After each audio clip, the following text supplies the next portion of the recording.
আচ্ছা, তোমরা কেউ বন্দনা কাটারিয়ার নাম শুনেছো? না। তো যার নামটা মাত্র বললাম, তিনি হচ্ছে আমাদের ন্যাশনাল হকি টিমের একজন প্লেয়ার, ওমেন্স হকি টিমের একজন প্লেয়ার। তিনি তার অবসর ঘোষণা করেছেন। তার বয়স এখন 32 ইয়ার্স। তার এই দীর্ঘ 15 ইয়ার্সের যে কেরিয়ার ছিল, এই সময় তিনি ভারতের হিসেবে 320টি ইন্টারন্যাশনাল ম্যাচ তিনি খেলেছেন এবং তার মধ্যে তিনি 158টি গোল তিনি করেছেন। তার ফার্স্ট ম্যাচ তিনি খেলেছেন 2009 সালে। সেই ব্যক্তিটি আজকে অবসর ঘোষণা করেছেন। তো আজকের সময় তাকে নিয়ে আমরা কোনো খবর দেখি না।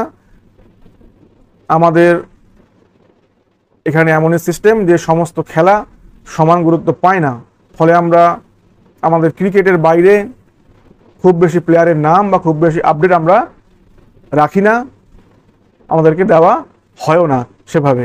যাই হোক, তো এই ইন্ডিয়ান হকি আইকন বন্দনা কাটারিয়া, তিনি তার অবসর জীবন তার ভালো হোক, এটুকুই চাইবো।